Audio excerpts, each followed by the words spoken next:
an iPod, a phone. Are you getting it? That's Steve Jobs, revealing the iPhone back in 2007. These are not 3 separate devices. It was a jack of all trades. It could entertain you, make calls, and surf the web, all while sitting comfortably in your pocket. And we are calling it iPhone. With the addition of apps, the floodgates opened. The smartphone has truly become the everything device. There's games, fitness apps, movies, social media, news, podcasts, maps, recipes, you name it. But maybe it's too much. Maybe our phones are too ingrained into our lives. Can we do anything without looking at our phones anymore?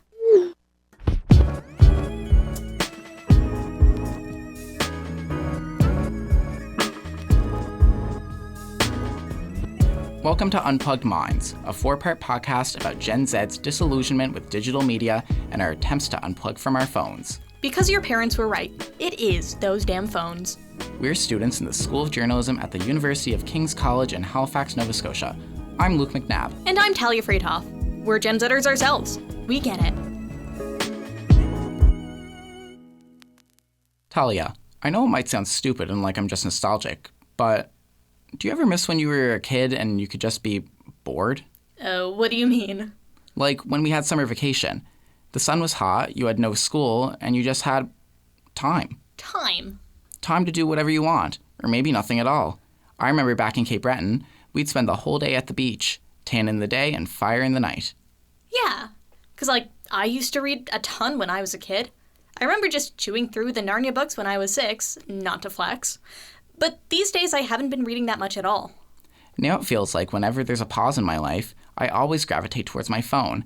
I sometimes fall into a doom scroll, as they say. Ah, yes, when you just can't stop scrolling, even when what you see is sometimes upsetting. But hey, those AI cat videos aren't gonna watch themselves. It eats up a lot of our time, and we've been thinking about that. Last episode, cognitive scientist Mark Miller told us about the problem, how social media and the online world are affecting the ways we think, and why they're so addictive. Miller is a University of Toronto professor who also does research with Hokkaido University in Japan. We also see all of this research about it negatively impacting well-being as well, increasing anxiety and loneliness. Today, we want to focus on solutions. The question is, how do we reclaim our time? Well, we hit the street to ask some people around Halifax about that.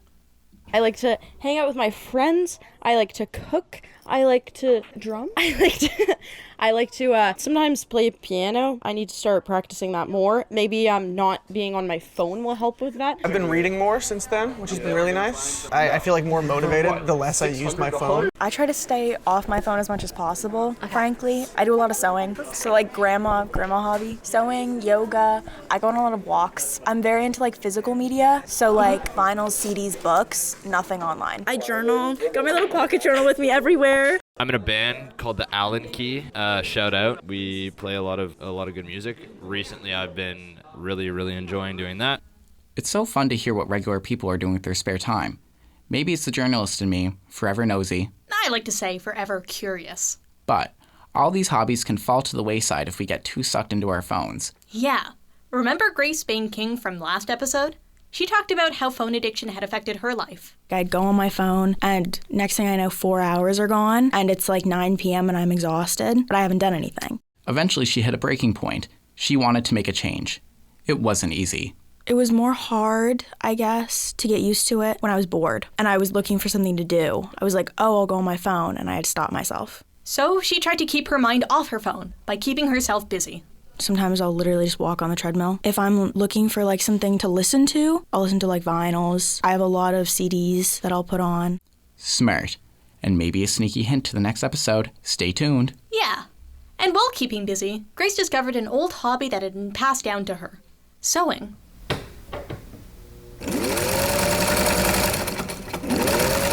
It was something I was doing sort of passively before my phone. Okay. My grandma got me into it because she's a quilter. So I'd go and visit her and we'd sew. But then I never really thought about it other than that. And then when I started really trying to get off my phone and find physical things to participate in, the sewing was, I guess, just my immediate reaction because we have a sewing machine. And I get really into it. And Grace feels her life has changed for the better. I was like surprised at first because I could get so much more done in a day and I'd feel so much better because I'd gotten things done. So like I put my phone down and I spend 4 hours like running errands or doing 4 different hobbies because I like flip-flop kind of thing, and I just feel much better afterwards. And this is Grace's advice for anyone wanting to put down their phone. Start with forcing yourself out of the house, like go on walks, do things that get you off of the screen. Eventually, I think like I reached a point where I could sit around at my house and not be on my phone or not want to be on my phone. Grace isn't the only person from episode 1 who's making changes. Do you remember this?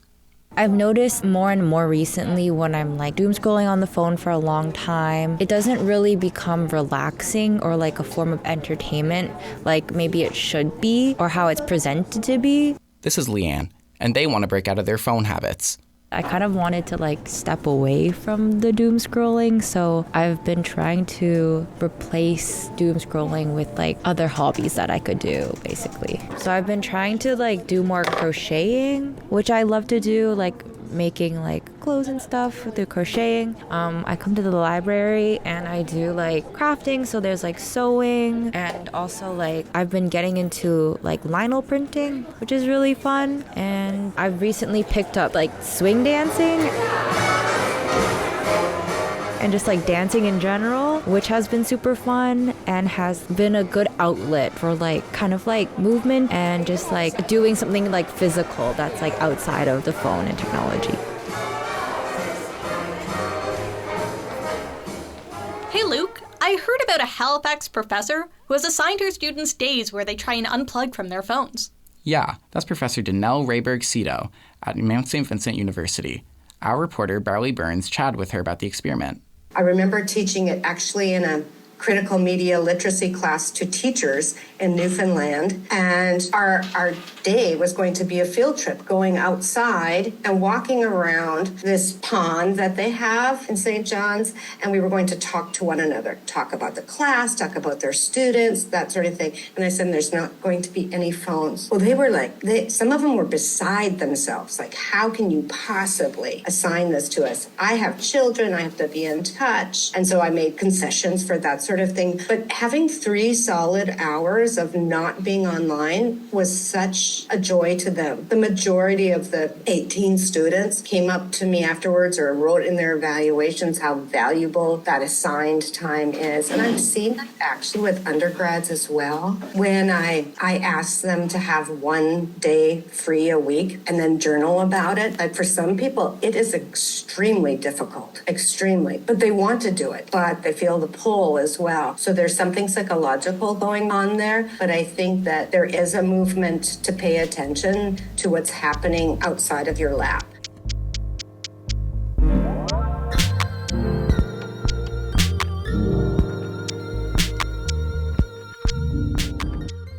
Spring has sprung. Spring has sprung. Wow, people are out on their... Everyone's enjoying sunning themselves. In like little tiny little shorts. That's Tasha Muller, talking to our reporter Barley Burns. Tasha is a student here at the University of King's College, studying sociology. Yeah, you can tell what the seasons are. Yeah, it's kind of nice. Going outside is amazing. Barley talked to her about her honors research assignment, which is focused on digital detoxing. Tasha says her research shows there isn't a one-size-fits-all solution for everyone. Well, I think that the things that seem to work the most for people are when people are able to become more aware of what it is useful for as a tool. I think being able to focus on things that they want or don't want out of it has been helpful for people. One of the things that seemed the most helpful for someone that I spoke to was like only having Instagram on their browser because it just like moves much slower and it like will break the zone in sort of ness that you get when you're scrolling through a feed. I think that it's more being able to have an understanding with yourself and be aware of what your habits are and make realistic goals. And, you know, if you're like, I just want to challenge myself to do this, then that's cool. But Tasha worries that reducing phone use is becoming a moral topic. I think that if it's something that you want because you feel like it's getting in the way of being able to connect with your friends, you wonder if maybe it'll be better for your mental health, or you'd rather be doing something else like hobbies, like touching grass or whatever people say, that's really valuable. But to do it because you think it's going to make you a better person is not really going to usually yield the result that you want. I think what Tasha says is very insightful. It's important to remember that unplugging from technology is your own journey and your own decision. Yeah. And a digital detox doesn't mean you have to throw all your technology into the molten lava of a far-off volcano. Like Lord of the Rings? Exactly like in Lord of the Rings. Okay, sure, Frodo. Anyways, maybe unplugging can be about finding out how to use technology in a healthy way for you. In fact, Mark Miller, the cognitive scientist Owen spoke to, well, he's found his own way to use a phone while still keeping it at an arm's distance. We brought Owen back to talk about it. Hey, Owen. Hey. So, how has Mark unplugged? He has what he likes to call a sexy dumb phone. You can't download Instagram or Netflix. It doesn't do any internet stuff.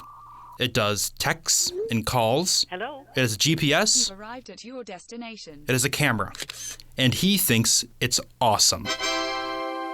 You can unlink from some of your tech. That's what you're going to want to do to some degree. You want to change your relationship with the tech if you think there's a problem. One of the ways you can support that is you can start thinking it's awesome. You can like hijack your reward system by being like, how cool is it that we get to like go back to some other ways of being? So for instance, buy a sexy dumb phone, because when you buy a sexy dumb phone, you can be excited about down regulating your streaming engagement. A big thing for Mark is the lack of streaming services on his dumb phone. There's no Spotify. If he wants to listen to music, he chooses an album and downloads it directly onto his phone. He prefers these very intentional choices over the waves of curated playlists on streaming services. And there's people who are talking about we're ruining our palate for music because we just do this fast, choppy stream thing. And we've lost in some way, we're losing the ability to sit down and listen to a body of work. But artists don't necessarily just make one-off random noises. Lots of serious artists make a story in their album, something you want to listen to and think about and listen to it in its entirety. And almost nobody's doing that anymore. So that's been a delight. Get a dumb phone where you have to download an album and then, you just can't stream anything. You've got to think. You got to think like, what albums haven't I listened to yet that I would really like to like live through and engage with, and then put them on, and then it's a whole thing. It's a whole different experience. This talk of regaining agency and intentionality when you don't use streaming services can be applied to the online world as a whole. Mark is concerned that mind wandering, or daydreaming, is being replaced by AI mind leading. Actually, mind wandering is part of a normal functioning intelligence system, and it's beneficial for lots of reasons. When you have a little gap in pressure and you find yourself mind wandering to scenarios, they're usually self-relevant scenarios. You're looking at, well, what would I do in future scenarios, and what could I have changed in past scenarios, and how do I better understand this thing that happened to me? That's all part of you model updating about how the world works and how you work and about how other people work. That model refinement is critical to you making like good, adaptive, intelligent actions in the future, and aptly predicting what's about to happen next. That's all good stuff. There's a real problem when we diminish that. And one of the things that's happening with like increased social media and AI, especially AI inundated online social media use, is that there's this AI leading rather than mind wandering. Phones have become our subconscious go-to when there's a pause in life. Mark gives an example. So you get slightly uncomfortable in a line. And the first thing you do is very transparently, without a lot of intentional control, you just pull out your phone, you turn on some shorts and you let it guide you. You fill that space, not with mind wandering, which is always self-relevant, self-directed about things you care about, but rather you're being led through a number of sequences by an AI that doesn't care about you being well, cares only about your sort of addictive tendencies relative to using that software or being on that site. And it's usually scary stuff or stuff that's agitating. So you get a double whammy there, right? Not only are you not doing something good for yourself, but you're problematizing your experience as well. So AI-led shorts, AI-led social media engagement is increasingly reducing our agentive breadth, that we're giving up our agency more and more for the kinds of things that we're thinking about and things that we're believing. But Mark believes people can change. The good news is that the brain and nervous system are just wildly, recklessly plastic. You can make your brain and nervous system anything. It just takes time and pressure. You got to know there's an issue. You got to make a change, and then you got to bear. You're young and strong and full of potential. Just try some hard stuff. Why not? What's the worst thing? What's the worst thing that can happen if you just try it? Just unhook for 3 weeks and just see what happens. And you will exactly see this. You'll unhook and it'll be garbage. You'll be like, this is the worst. I don't know what to do with myself. And if you could just bear that for the extra 10 days, suddenly you're going to be like, oh yeah, there was that book I picked up 10 years ago that I never finished. Why don't I just stick my nose back in it? And then you're like, oh man, Tolstoy is a baddie. This is so good. And now you're just like reading Russians, and now you're like at cafes and you're like reading more. And then next thing you know, you're meeting friends there who are also like doing this, like being an ordinary human in the world, non-techie thing. And then you're making new friends. I mean, it can be cascading, you know? I'd love to see that. It's just time and pressure. Easier said than done, I suppose. But that dumb phone is interesting. I think the decision to more intentionally listen to albums leads nicely to our next episode. Because we'll be taking a look at consumer autonomy and physical media. So we'll be talking about people using vinyls, magazines, and even VHS. Here's a teaser. It's almost like a declaration of independence, because when you go and seek out books or magazines or records or whatever it is, something in your hand, you have control over that rather than somebody else curating whatever message you're getting on Instagram or wherever you get your news. So stay tuned for that.